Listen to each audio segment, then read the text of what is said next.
Yo, what's up guys, Felix from Giant Lifestyle. Welcome back to the channel. In today's video, we're going to be talking about the pros and the cons to the trucking industry. Before we get into this video, be sure to check out the links in the description. If you want to learn how to build a business buying and reselling medical commodities, check the first two links in the description. I also have two books, one about becoming an owner-operator in the trucking industry, the second about becoming an independent courier, also a bunch of other links about buying and reselling pallets, surplus funds, and flipping phones, along with a bunch of other businesses, side hustles, opportunities, and along with my contact information.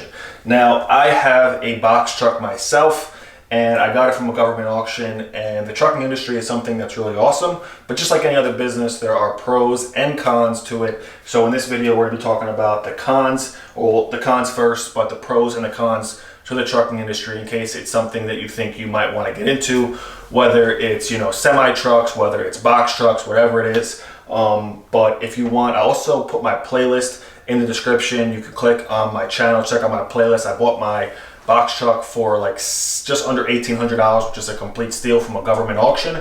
But these are the pros and the cons to the business. Now, the first thing is recurring costs. There's a lot of recurring costs in this, whether it's insurance or maintenance, which is another one. But there's a lot of things every single month that you have to pay for. There's gas. There's so many different things that you have to pay for, whether it's monthly, bi-monthly, yearly, different registrations and certificates that you need to pay for. So there's a lot of recurring costs. So you definitely don't want to have that truck sitting. You definitely want to be able to get routes so you can keep that money flowing, so you can be able to pay for these recurring costs.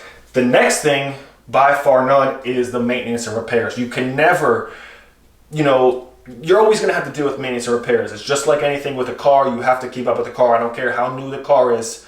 You always have to get oil changes. You always have to fix the brakes. You always have to take care of the tires. So, maintenance to keep the truck running, but also repairs. You might, hit a ditch. There might be something with the transmission. You don't know. And these aren't just, little Hyundais or Hondas or Toyotas where they could go hundreds of thousands of miles with very light maintenance. These are big vehicles, so maintenance and repairs. Even on my box truck, even though it's a solid box truck, it was a mail truck at one point, so the postal service that kept it before they sold it to us, they kept a very good maintenance on it. But still, even then, you're going to have to take care of the maintenance and the repairs and take care of the truck. Another thing that I really don't care for, unless you're going to drive the truck yourself, I personally think if you want to maximize the money, at least in the beginning, driving the truck yourself is your best bet. But at the same time, you don't want the business to eat you alive and basically own you. So eventually you're going to have to outsource. Eventually you're going to have to get drivers.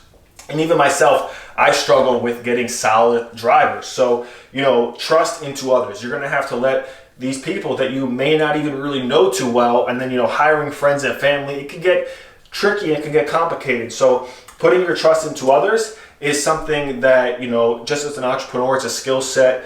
You have to become a leader, but it's something that I don't care what level of entrepreneurship you're at.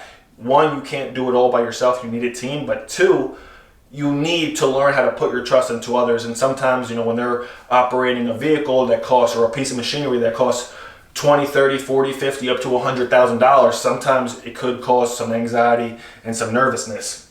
The next thing is it's highly government regulated. There's a lot of rules, licenses, certifications, tests. There's a lot of different things, especially after COVID and going into 2022. I was looking up some things online that there's a lot of new regulations and tests and certifications that new drivers are going to get, especially with getting into CDLs and licenses and permits and all these things you need. It's highly government regulated because, I think it's good that it is, but at the same time, it can be annoying when you're trying to get your foot in the door and it has all these rules, things and hurdles you have to jump over. But if you get past that, the opportunity is endless. And then it's unpredictable. So I think that kind of goes into all of these things. It's highly government regulated. You got to put your trust into others. What if they crash your truck, or who knows what could happen? The maintenance and repairs. What if you're on a route and the truck breaks, or if it dies, or it just shuts off? You just never know what could come with this game. And then the recurring costs. So I think the unpredictability, you just never know what's going to come inside this trucking business or industry.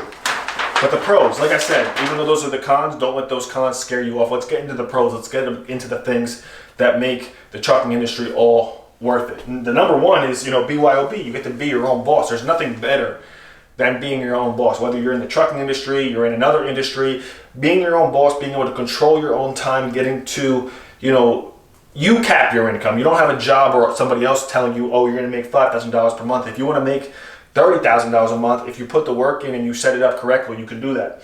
The next thing is it's in high demand. I mean, now more than ever, they're looking for more drivers to fulfill more routes than ever, especially with COVID and the pandemic and everything that's going on. It's a very in high demand industry. So being your own boss, high demand, it can be passive. Like I said, you have to put your trust into others. You have to build a team. You have to bring people on to do what you can do. But if you set it up right, it can be a very passive style business. I actually have other videos. You can check it out inside my trucking playlist. But this guy, his name's DeGary, and we've done a few videos, I think 2, and he literally has, I think, 2 or 3 semi trucks, and he just kind of oversees everything, and they drive, and it's almost a very passive style. There's some companies out there with hundreds and hundreds of trucks. You drive the trucks, and they just collect passive income. Another thing is you get to travel. So, depending on where you drive, you could be on the north side of the country, the west side. If you got family on the west side of the country, you could be on the east coast, down south. You could be all over the country. And that's something that a lot of people with standard jobs or maybe standard businesses, if you're a landscaper, for example, you're probably only going to be in your main city. If you're a truck driver, if you're in the trucking industry, you could be at all parts of the country. And then the next thing is, you could leverage against your business. So if you have 2 trucks, you can maybe take out a loan to go buy some property. So these trucks, like I said, it's a very in high demand business industry. So, you could go to the bank and leverage against your trucks. You can leverage against your business. You can build your business credit, and, you could become, an online brand. You could be up there with some of the biggest trucking names in the industry. So like I said, there's pros and cons to every single business. Every business is great in some ways and not so great in other ways. So even though there's high recurring costs like we spoke about, let's just go over the cons one more time. Recurring costs, obviously you got maintenance and repairs. You got to put some trust into other. It's highly government regulated. It's unpredictable. At the same time, it's high demand and high opportunity. It could be your own boss. It could be passive with some travel, and then you can leverage against your business. So there you guys have it. If you guys want to pick up the owner-operator book, it's down in the description, along with the independent courier book. That's also down in the description. If you want other businesses like flipping pallets or flipping medical commodities, whatever that case may be, you can check the description all for that as well. I have information on that. If you're not, be sure to subscribe to the channel. I put out videos every single week. Thank you guys for watching, and I'll see you guys later. Peace.